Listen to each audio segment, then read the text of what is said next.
देखिए, state government जो होती है उसको अपना स्टेट चलाने के लिए पैसों की जरूरत होती है और स्टेट जो होती है वो अपना पैसा टैक्स के रेवेन्यू से कमाती है और इसी टैक्स के पैसे को गवर्नमेंट यूज करती है सरकार चलाने और गवर्नमेंट के वेलफेयर के लिए। और ये जो स्टेट का टैक्स रेवेन्यू होता है उसका एक बहुत बड़ा हिस्सा शराब के सेल से आता है। और छत्तीसगढ़ के केस में एल्कोहल का जो रेवेन्यू है पर डे ऑन रिकॉर्ड 28 से लेकर के 32 करोड़ रुपए तक है। छत्तीसगढ़ में सत्ता, सिस्टम और सिंडिकेट ने मिलकर कैसे रचा इंडिया बिगेस्ट लीकर स्कैम। वो चेहरे जिन्होंने सरकार और कानून की आड़ में पूरे प्रदेश को लूटा। देखिए, छत्तीसगढ़ के लीगर स्कैम की जब बात होती है तो इसमें सबसे पहला क्वेश्चन तो यही आता है कि आखिर इसमें सही कौन है। अब इस चीज का फैसला तो हमारे ऑनरेबल कोर्ट करेंगे, लेकिन ये केस एक्चुअली में है क्या और कैसे बड़े बड़े नेता और अधिकारी इसमें पकड़े जा रहे हैं, और सबसे बड़ी चीज कि ईडी और सीबीआई ने कोर्ट में क्या प्रूफ रखे हैं। ये सारी एक्चुअल डिटेल्स मैं आपके सामने एज इट इज रखूंगा ताकि आपको अपना ओपिनियन बनाने में आसानी हो। कोई भी चीज मैं अपनी तरफ से नहीं बोलूंगा, इसलिए आप वेरीफाई जरूर कर लेना। नमस्कार दोस्तों, साल 2019 जब भूपेश बघेल के नेतृत्व में कांग्रेस ने छत्तीसगढ़ में सत्ता हासिल की, जिसके बाद छत्तीसगढ़ की कांग्रेस सरकार ने शराब के पूरे व्यापार को सरकारी नियंत्रण में ले लिया। सरकार का मकसद था पारदर्शिता, लेकिन इस व्यवस्था के अंदर शुरू हुआ एक सिंडिकेट। अनवर ढेबर एक बिजनेसमैन और रायपुर के मेयर एजाज ढेबर के भाई, जिनके कांग्रेस में काफी गहरे संबंध थे। अनवर ने गवर्नमेंट के मशीनरीज के वर्किंग को बहुत अच्छे तरीके से समझ लिया था। तो होता यह है कि मार्च 2019 में अनवर एक गुप्त मीटिंग बुलाता है। इस मीटिंग का जो वेन्यू था वो बहुत ही डिस्क्रीट था और यहाँ उपस्थित लोग केयरफुली सिलेक्टेड थे। इस मीटिंग में एक था डिस्टिलरी मालिक जो कि शराब का निर्माण करता है, जो कि काफी उत्सुक भी था और डरा हुआ भी। अनवर का प्रस्ताव बहुत ही सिंपल था लेकिन क्रांतिकारी भी था। CSMCL यानी कि Chhattisgarh state marketing corporation limited को हर शराब के केस पर यानी कि बोतल पर 75 रुपए का कमीशन दो और बदले में शराब की कीमतें बढ़ाओ। ये केवल एक करप्शन नहीं था बल्कि फ्रॉड को संस्थागत करने का एक तरीका था, जिसमें उसका सबसे पहला और इम्पोर्टेंट पर्सन था अरुणपति त्रिपाठी।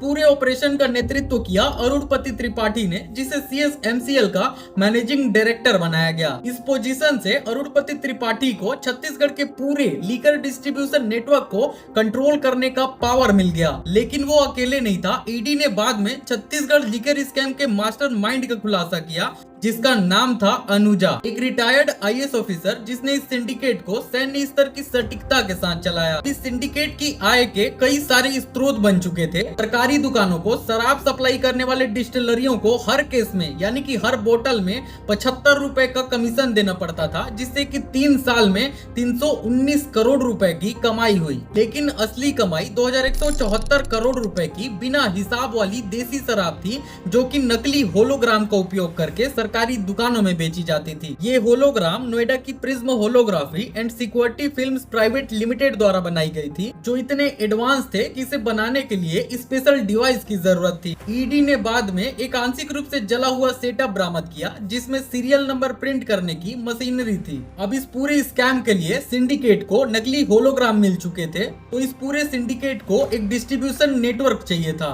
जो 400 ट्रक अवैध शराब को हर महीने सीधे डिस्टिलरी से सरकारी दुकानों तक ले जा सके। दिलीप पांडे, छत्तीसगढ़ प्रिज्म होलोग्राफी का हेड, को ईडी ने तब गिरफ्तार किया जब नकली होलोग्राम की शिपमेंट को नोएडा से रायपुर ट्रेस किया गया। इसके अलावा 211 करोड़ रुपए की अवैध कमाई रिग्ड विदेशी लाइसेंसों के जरिए हुई। सिंडिकेट ने डिसाइड किया कि FL10A लाइसेंस लेगा, ठीक उसी तरह से जिस तरह से दिल्ली में शराब का घोटाला हुआ था। अब देखिए, ये जो पूरे पैसे इकट्ठे हुए थे, इनको ब्लैक मनी से व्हाइट मनी में भी तो कन्वर्ट करना था।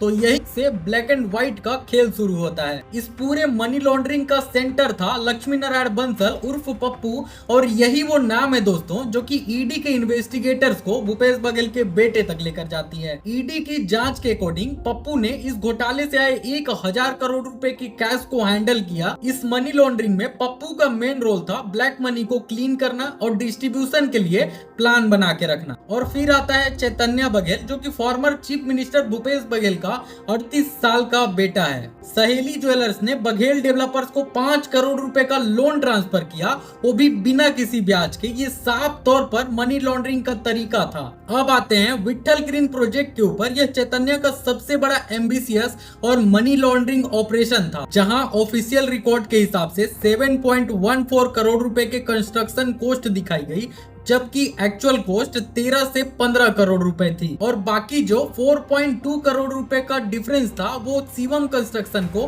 कैश में दिया गया।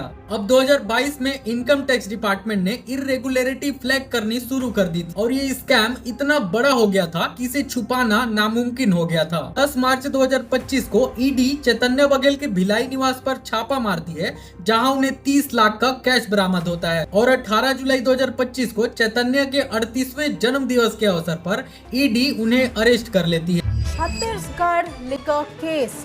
Now, ex-Chief Minister Bhupesh Baghel's son Chaitanya has been arrested. ED has been granted 5-day custody to question Chaitanya Baghel over the liquor scam matter, alleged liquor scam. Enforcement Directorate officials, along with former CM Bhupesh Baghel's son Chaitanya, have arrived at the end of his custody in connection with the liquor case. अब देखिए, कोई भी बड़ा से बड़ा corruption बिना political connection के तो हो ही नहीं सकता। तो इस खेल में जो सबसे बड़ा नाम आता है वो था कबासी लखमा का। विदेश में 100% लोग दारू पीते हैं, बस्तर में 90% लोग पीते हैं, लेकिन पीने का स्टाइल नहीं जान रहे। दारू पीने से आदमी नहीं मरता है, वो पीने से मजबूत होता है, लेकिन ज्यादा पीने से आदमी को जान लेता है। तो इसलिए दारू और दवाई, या दवाई का हो या The Enforcement Directorate has arrested former Chhattisgarh Excise Minister Kawasi Lakhma in connection with an alleged multi-crore liquor scam. From Chhattisgarh, where the Enforcement Directorate has made an arrest of a former minister, former excise minister. This is from the Bhupesh Baghel administration. He has been arrested in the liquor scam case.